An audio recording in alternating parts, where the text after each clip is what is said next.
আমাদের বাড়িতে যেহেতু চিকেন মটন সবাই খায় না, সেই জন্য কিন্তু পনির রান্নাটাই বেশি হয়। পনির রান্না বেশি করার জন্য আমরা কিন্তু পনির বিভিন্ন রকম রান্না করে থাকি। কোনো দিন পনির কোপ্তা কারি, কোনো দিন পনির বাটা মশলা, কোনো দিন পনির ভর্তা, আবার কোনো দিন পনিরের শাহি পনির, আবার কোনো দিন এমনি সবজি দিয়েও পনির বানাই, যেটা 5 মিশালি পনির হয়।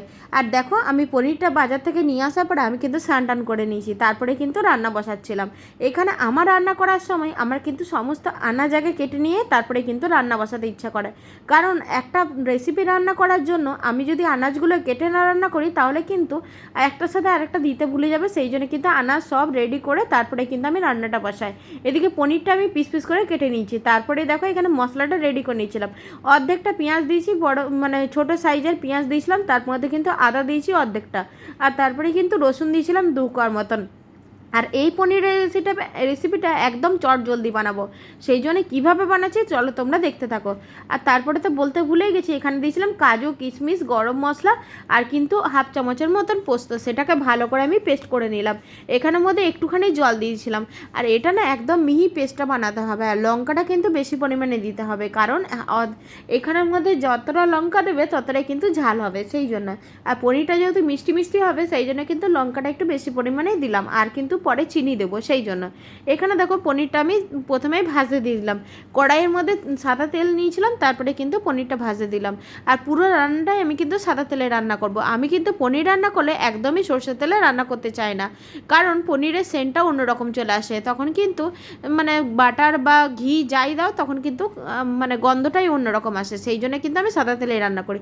তেলটা দিয়ে তারপরে আমি কিন্তু একটুখানি 5 ফোড়ন দিয়ে দিয়েছিলাম। তারপরে কিন্তু এখানে আমি চিনি দিয়ে দিয়েছি। আর তেলের মধ্যে চিনি দিলে সেই কালারটা যেন আরও দ্বিগুণ বেড়ে যায়, সেই জন্য কিন্তু তেলের মধ্যে আমি চিনি দিয়ে দিই। সবসময় যে কোনো রান্নাতেই সেটাই করি। এখানে দেখো, তারপরে আমি মশলাটা যেটা পেস্ট করে রেখেছিলাম সেটা দিয়ে নিলাম। আর মশলাটা যেই একটু ফুটতে আরম্ভ করেছে, তখন কিন্তু জিরে গুঁড়ো, ধনে গুঁড়ো, লঙ্কা গুঁড়ো, হলুদ, নুন এই সমস্ত কিছু একসাথেই দিয়ে নেবো। আর গুঁড়ো মশলাগুলো আগের থেকে যদি তোমরা ভিজিয়ে রাখো, তাহলে কিন্তু সেটা রান্না আরও ভালো হয়। কিন্তু আমার হাতে যেহেতু একদমই সময় ছিল না, সেই জন্য কিন্তু আমি মশলাটার মধ্যেই দিয়ে নিলাম। তারপরে দেখো, এভারেস্টে পনির শাহি মশলা যেটা হয় সেটাও দিয়ে দিলাম।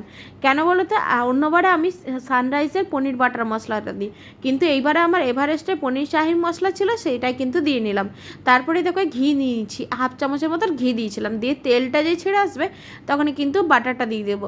একদম বাটারটা যে ছোটো কিউবের আমুলের বাটার পাওয়া যায়, সেটাই কিন্তু দিয়ে দেবো। এখানে দেখো কতটা পরিমাণ তেলটা ছেড়ে এসছে। ওই যে ঘি দিয়েছি না, আরও বেশি তেলটা ছেড়ে এসছে। আর মশলার কিন্তু একদম ভালো করে কষিয়ে নিতে হবে। যত না মশলা কষাবে, তার থেকে বেশি তোমাদের তেলটা ছেড়ে আসবে, নাহলে কিন্তু পনিরের টেস্টটা একদমই কমে যাবে, সেই জন্যই।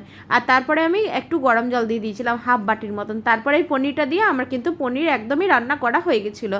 আর পনির রান্না করার পরে তারপরে আর আমার ভিডিও ক্লিপ নেওয়া হয়, মানে যেটা বলে ফাইনাল ভিডিও। তাহলে আমার ভিডিওটা আজকে এখানেই রইলো। আর আমার ভিডিওটি দেখে তোমরাও কিন্তু এইভাবে একবার পনির রান্না করে দেখো, দারুণ টেস্টি হবে। পারফেক্ট বাটার পনির রান্না করার জন্য এরকম কিন্তু রান্না করতে হবে।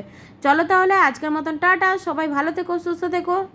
আর আমার রেসিপিটা তোমাদের যদি ভালো লেগে থাকে, তাহলে একটা লাইক, কমেন্ট আর শেয়ার করে দিও। টাটা সকলকে, সবাই ভালো থেকো, সুস্থ থেকো। আবার নতুন আরেকটি ভিডিও নিয়ে আসবো। এখনকার মতন টাটা, শুভরাত্রি।